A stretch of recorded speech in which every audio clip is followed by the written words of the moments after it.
aider à la restauration du monument Salviati. Merci.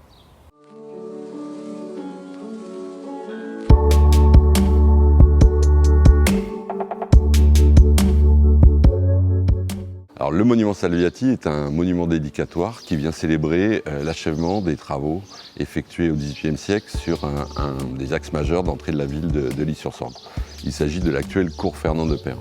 Alors ce cours, il a porté bien d'autres noms. Il s'appelait à l'origine le cours Salviati parce qu'il a été aménagé au milieu du XVIIIe siècle, plus exactement entre 1761 et 1765, à la demande d'un légat pontifical, c'est-à-dire le représentant du pape à Avignon, qui avait autorité sur le territoire de l'Isle, sur la Sorgue, donc en coordination avec les consuls de la ville.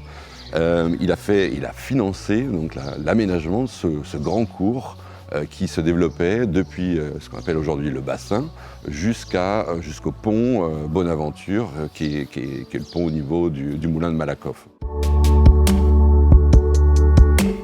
Alors ce monument dédicatoire, il est assez imposant, hein. C'est une stèle en définitive, une stèle qui est quand même dessinée. On voit qu'il y a un soin particulier qui a été apporté à l'ornementation. En partie supérieure, on voit évidemment toute une hiérarchie de blasons. En partie sommitale, le blason du pape du moment, qui est Clément XIII. Ensuite, à gauche, en dessous à gauche, il y a les armes de Grégoire Salviati, qui est le légat pontifical de l'époque. Et puis il y a aussi les armes de la ville. C'est un des rares blasons anciens conservés de cette ville de L'Isle-sur-la-Sorgue, avec un certain nombre d'inscriptions dédicatoires associées. Alors au centre, il y avait une plaque qui a disparu, qui était écrite en latin, dont on a la trace écrite, parce qu'elle a été répertoriée à un moment. Cette plaque a été remplacée en 1952 sous la municipalité Mournat, parce qu'on a déplacé ce monument qui était initialement, non pas à cet emplacement, mais qui était près de la pyramide, près de ce qu'on appelle la pyramide, qui n'est rien d'autre qu'un obélisque.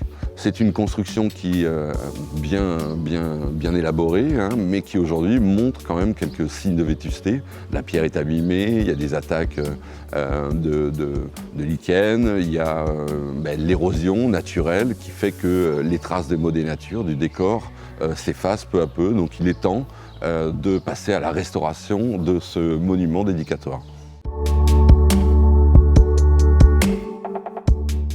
La ville de L'Isle-sur-la-Sorgue a fait le choix depuis 2008 et encore plus depuis 2012 avec la création de la direction du patrimoine de mobiliser des compétences techniques et des financements importants pour la restauration de son patrimoine. Elle a été aidée pour cela de façon conséquente par l'État, la région et le département de Vaucluse. Pourquoi cet engagement? Parce que mobiliser des financements pour restaurer son patrimoine, c'est impulser une dynamique, c'est également améliorer l'environnement quotidien des habitants, et ceci toute l'année. Restaurer son patrimoine, c'est aussi un gage d'attractivité. Une ville qui sait préserver ses édifices remarquable, attire forcément une population et des visiteurs en période touristique, et du coup cela stimule l'activité économique par exemple. Le patrimoine prestigieux certes, mais également le patrimoine plus modeste parce qu'il fait aussi partie de notre quotidien. Comme je l'ai évoqué précédemment, le patrimoine bâti, matériel, immatériel, naturel d'une ville est notre bien commun et c'est l'affaire de tous. En participant à l'embellissement de notre patrimoine, nous prenons une part active à notre vie, à la vie de la commune et à l'embellissement de notre environnement immédiat. Je tiens à remercier l'association Memory qui nous accompagne dans ce projet, ainsi que la Fondation du patrimoine qui tout au long de la souscription sera à nos côtés et pourra délivrer des reçus fiscaux si vous décidez de participer à cette restauration. Je vous engage à vous connecter sur le site de la Fondation du patrimoine si vous le souhaitez, aider à la restauration du monument Salviati. Merci.